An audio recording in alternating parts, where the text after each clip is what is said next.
Angry customers mad at you or one of your staff members because they did something wrong. The customer is not satisfied with the service that was being provided by your company. What do? How do you handle this situation? Do you crawl into a hole and spiral and hide? Or do you handle the customer properly? You turn it around and turn that customer, hopefully, into a raving fan without losing your insanity. If you're interested in hearing all about that, stay tuned. For those of you that don't know who I am, I'm Erica Crouppen, and I am the owner of Crouppen's Poop Scoopin', which is a dog waste removal business in Michigan. And over here on the Scoop Start channel, I want to share my experience over the past almost 7 years in business. I've had great customers, I've had mad customers, dissatisfied customers, customers that silently quit because they didn't want to have a conversation and they were dissatisfied with service. Wide variety of reasons of why I've had to have difficult conversations in my company. And when I first got started, difficult conversations was not easy for me to have.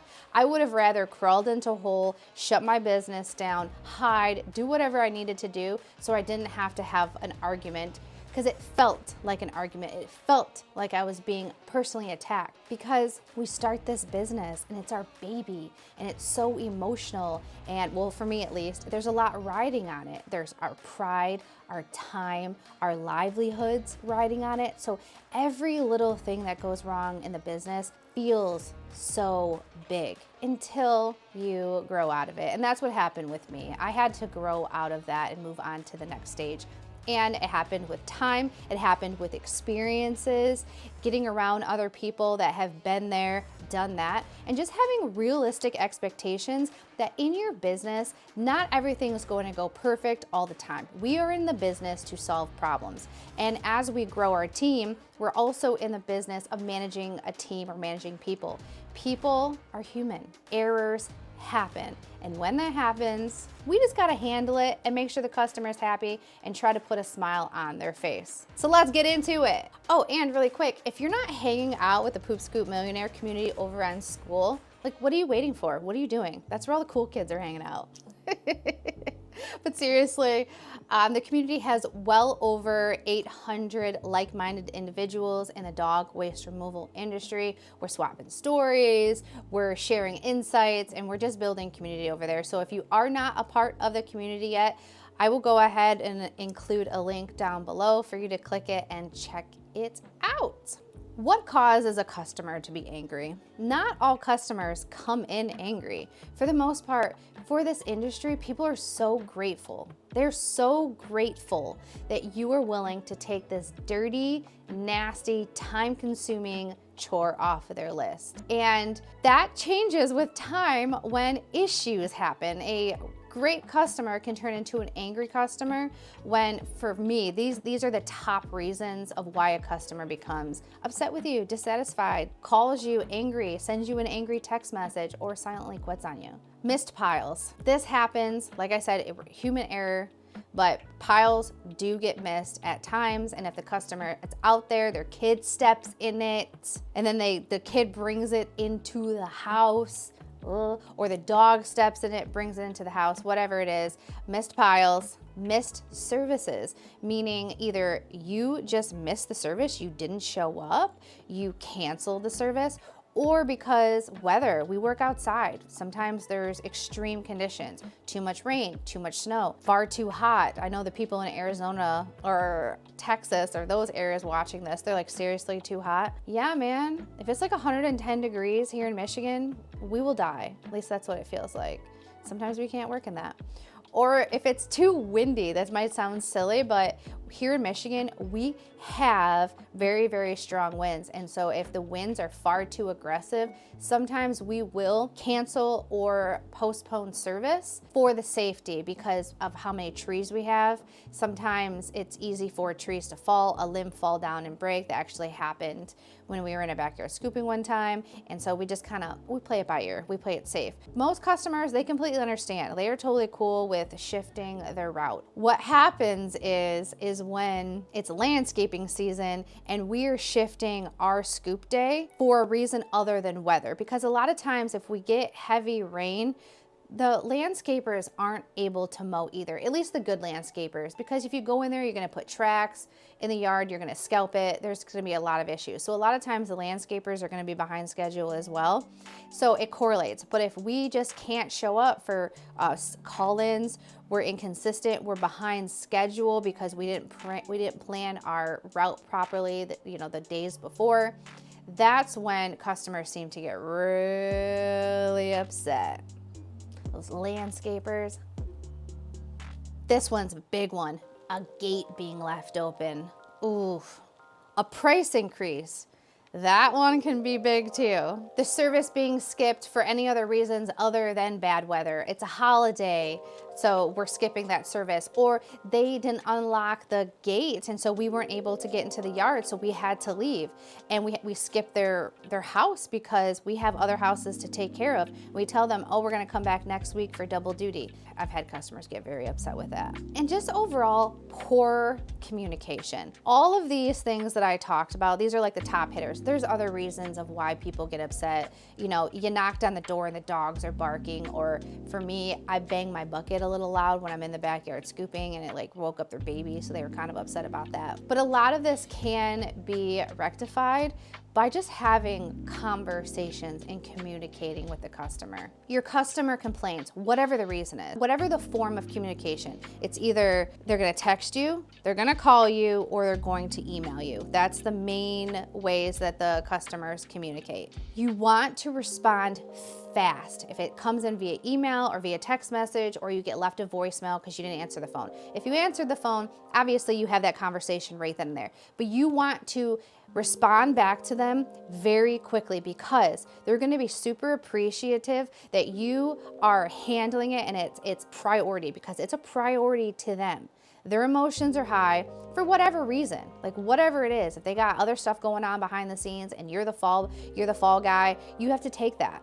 Okay. Now you don't have to take disrespect if a customer is disrespectful to you, but it's your job to hear them out and to validate their experience. And you want to do this quickly. Let's use this as an example. The customer sends you a text message and they are mad because there's missed piles. You want to respond back quick. I always thank them. Thank you, Shannon. I appreciate you letting me know about the missed piles. Can you please tell me, is there a specific area where the piles were missed, or were they peppered all throughout the yard? I let them respond. And then I ask them if it's okay if I send my scooper back out today. If we're still in the field, I'll send them back out that day. If we're not, and it's after hours, I send them back the next day. I say, is it okay for me to send out my scooper to give you a re-scoop? This way they can see where their blind spots are. They'll respond back with either, yes, that's fine, no, I picked it up, or you guys suck, I'm canceling service. Depending on what the situation is, I always, well, not always, if they cancel service and I go into a whole other conversation, I want to hop on the phone with them and I want to like hear them out. I want to see what's going on. But for the most part, they're just going to say, yeah, sure, that's fine. And then I thank them again. I say, thank you so much for bringing this to my attention. Your feedback and allowing us to come back and re-scoop is going to allow us to see where our blind spots are, and we can grow as scoopers. Thank you so much for your support. I appreciate you. Something along those lines. I send that, I shorten it up via text message. Then I send the scooper out there and I'm like, if it's me, I've gotten complaints, or whoever, I'm like, hey, listen, the customer complained, you missed areas in this area. Please be more attentive. The customer spends a lot of time in their backyard, so if you do miss a pile, it will be found.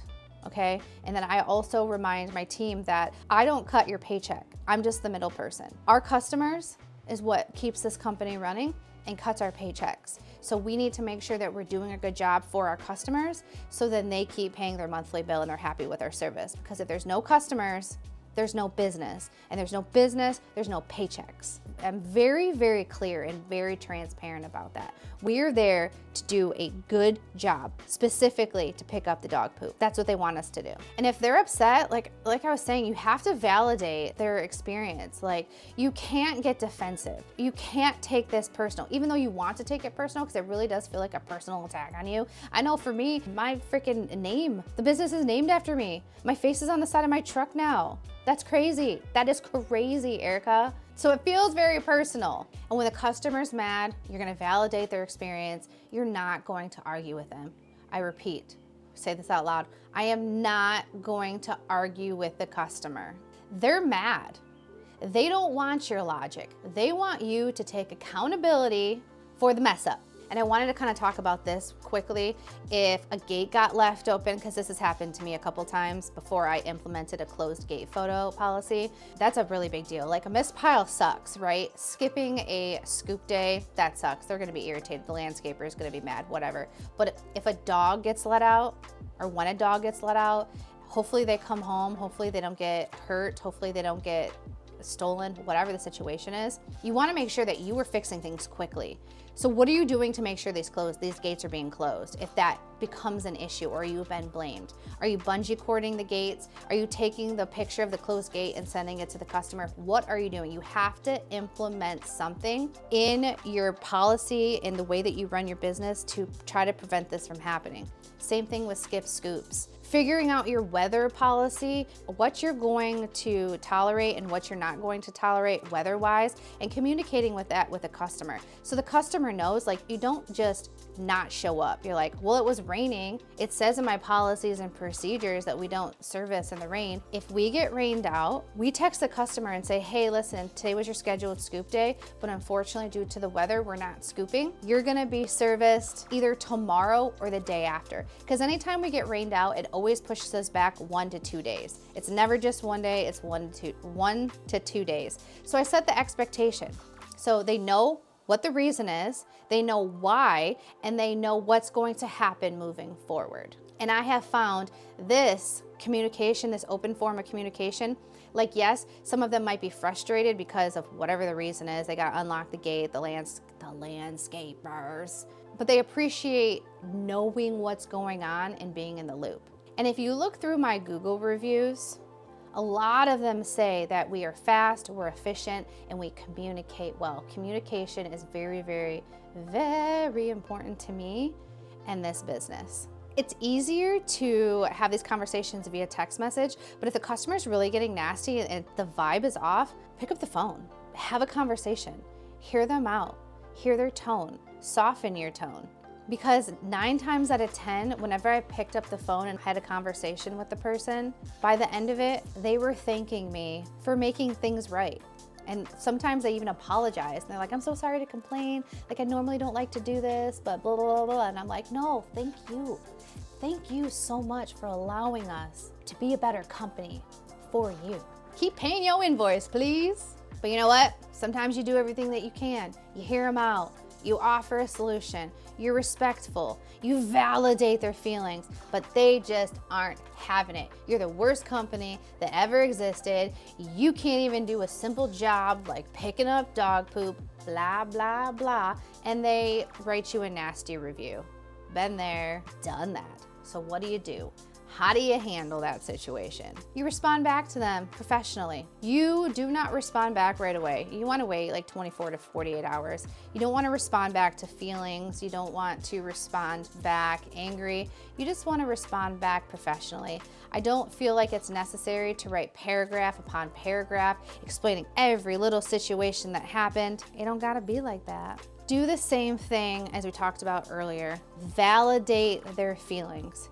Take accountability for what it is that your company did not deliver on, and then let them know that you have taken this information and you are going to use it to make your company moving forward. And if they would like service in the future, we would love to service you and do better next time. Something along those lines. Like, plug that crap into ChatGPT and be like, hey, write me a good response to this. You could still have your feelings. You don't have to delete your feelings. Call somebody, call a friend and vent. And then really take this information and use it as training, use it as data to be like, okay, listen, we have some holes here that we need to improve on. Because if you really look at it, if you take the emotions out of it, this is just data, this is just feedback. There was a mad customer, why were they mad? What did we do? What can we do better moving forward? And so collecting all of that information and using it logically can really help your business make improvements moving forward. Just like with the closed gate, as soon as we were accused of not closing a gate, the first time, I should have implemented the closed gate photo immediately, but I didn't. It took being accused 3 or 4 times and then me having to pay over $300 to get the dogs out of doggy jail and pay for rabies shots. And that's why I was like, well, I don't want to do that again. And I'm not even 100% confident it was our fault. But at least now we know with the closed gate photos because we got them on file. And the really cool thing is if you can turn an irate customer into a raving fan, that is a gold mine, because they went through this like emotional roller coaster with you and they seen that you made the changes for them. They are going to tell everybody about your business. Okay, they were gonna do that anyways. They're either going to tell everybody that you suck and to not hire you, or they're gonna tell everybody like, oh, this company was awesome. There, maybe there was some issues in the beginning. We had some problems, but they really fixed it and they figured it out. And I've been with them for insert amount of time. But here's the cold hard truth. Getting negative feedback sucks. At first, it'll keep you up at night. It might keep you up at night for a long period of time. But if you handle these situations and you just understand that this is a part of business and this is what you kind of have to deal with, especially with being a boss business owner, you have to deal with this kind of stuff. So try not to let it ruin your day. Don't let it ruin your date night with your partner. Don't make it to where you're in such a bad mood you can't spend time with your kids, or you can't just enjoy your time. Because if you allow business to destroy you, it will. And I don't want that for you. I want you to have a happy, healthy business that is beneficial to yourself, to your family, and to other people around you, so you can continue to bless other people. So I appreciate you guys hanging out with me. If you want to continue the fun over here on the Scoop Start channel, I want you to go ahead and watch the video from me about lessons that I've learned in this business and what I kind of wish I would have known before I got started.